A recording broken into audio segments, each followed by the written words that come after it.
Are you confused about professions in Corepunk? Then you're at the right place. Let's go ahead and dive into all the professions Corepunk has to offer.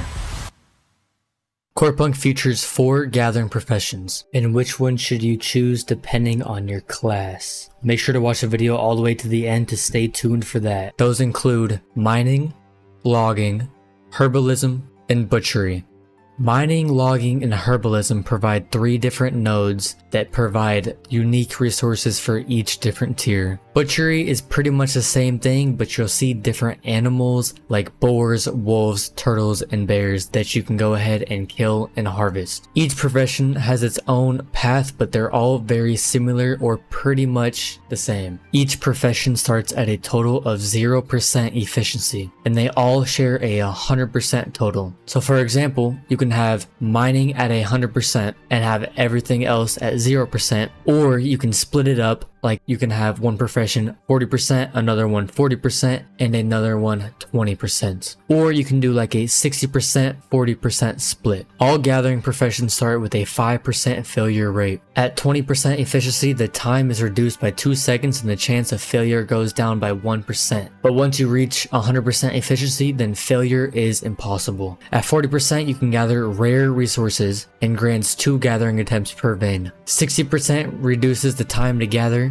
80% gets you 5 attempts per vein, while 100% grants 6 attempts per vein, and will also be able to gather epic resources. But how do you get these efficiencies? Once you gather in the profession you like, the efficiency will go up. It's pretty simple, right? But say I have mining at 100% and I go chop some trees down, the mining percentage will go down and the logging percentage will go up. But you can go ahead and lock these skills by clicking the little lock button next to the professions. You would want to do this if you have 100% in one profession, or you are happy with your split, like for example, like I said, 40-40-20 split. This will keep the efficiency percentage the same no matter what node you gather. If you are playing with some friends, you can either split this up. For example, have one person get 100% in mining and then the other person get 100% in logging, and so on. These all have different levels that you can gain XP for. Newbie, which allows you to gather tier 1 veins. Journeyman can gather tier 2 veins, Craftsmen can gather tier 3 veins, and so on. Currently during early access, we don't have access to expert and master just yet,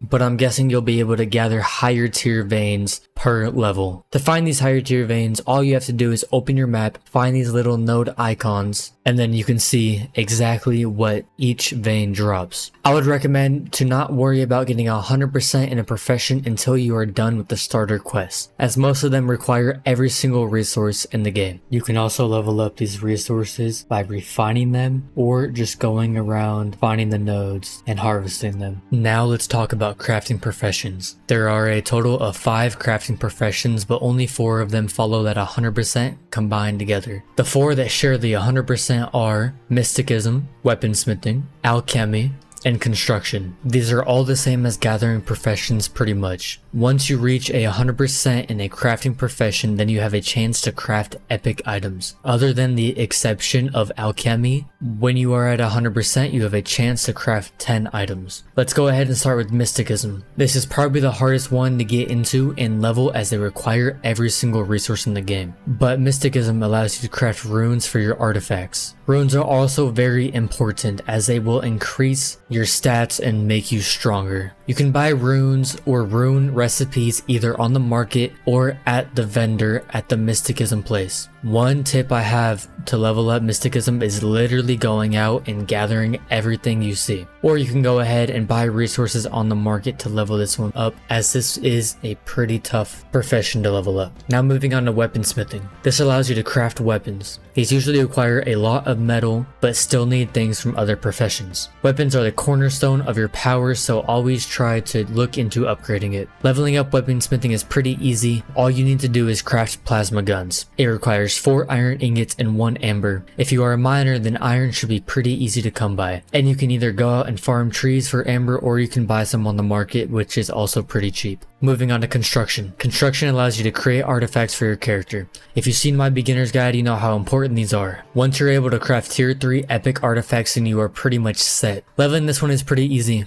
Do some easy recipes like mana amulets, which only require mana resin and wood, which you get those from logging. Or you can craft stuff like an armor plate, which requires everything in mining. Like other professions, you can buy the recipes from either the vendor or on the marketplace. Moving on to alchemy. These are where you can craft your consumables that you are able to use in the fight. Painkillers, for example, are really important in a fight as you are able to heal while in battle. Leveling this one is pretty easy. My recommendation is to either farm everything yourself or pick the painkiller recipe, going out to farm the powder filler, which is from mining and is very simple to get, then just buying the blue lotus on the market for super cheap. That's exactly how I leveled up my alchemy. Like other professions, you can go ahead and buy the recipes from the vendor. These 4 professions share a 100% rate as well, so either pick one to get 100% or try to find a nice even split. I recommend to go through and pick one profession you'd want, then level up all the other ones to at least craftsman, so you are able to still craft tier 3 items. Just not able to craft epic items on all of them, but only one. It's very useful for overclocking later as you are able to overclock everything you have. Once you get 3 of them to craftsman, then I recommend working on getting the last one to 100% and locking it in. Then you are able to go through and craft other tier 3 items while still having that 100% in one profession. Now moving on to cooking. Cooking is very important and doesn't have a efficiency number, so you can go through and cook however many dishes you want and not have to worry about it affecting the 100% for the other professions. Cooking allows you to make food that boosts your stats like health regen and mana regen. Some foods can also boost your movement speed or vision radius or other things like crit damage. Leveling up cooking is pretty easy. You'll just get a bunch of these resources by playing the game, so you probably won't even have to worry about it. But stuff like wheat flour and corn flour are probably the easiest thing to craft and level up. Okay, now the big question. What profession should you be choosing?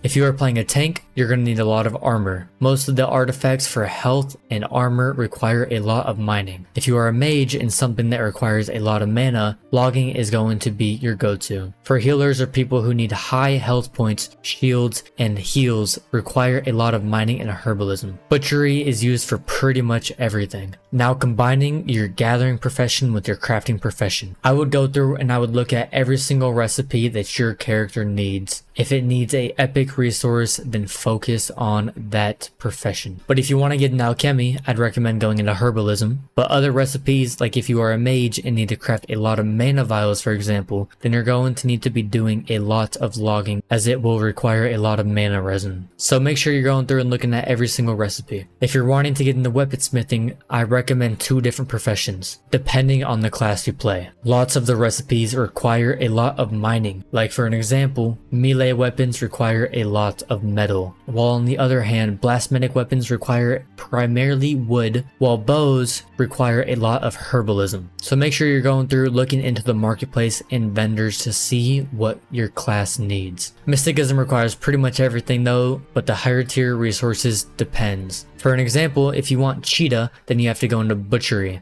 but something like heavy chainmail requires mining. This is why it is so important to know what your class needs. Now moving on to construction. Kind of like mysticism, construction requires a lot of different resources. Like for an example, this V6 heart requires mining, butchery, and logging. But there's also another way to decide what you want to go with. Head over to the marketplace, go to resources, click on each professions there. Go over to the grade and change the grade to epic. This will show you the prices for epic resources needed. You can obviously see which one is more expensive than the others. I'd recommend to pick something that is higher value so later on you won't have to spend a lot of money buying it to craft other stuff. This could also potentially make you a lot of money later on. But that's going to wrap up today's video. If you did enjoy, make sure to smash the like button. Comment other stuff you want to see. Links for both Corepunk and my Twitch will be in the description. I stream almost every day. And if you did enjoy this video, click this one right here for a full beginner's guide. And I'll catch you on the next one.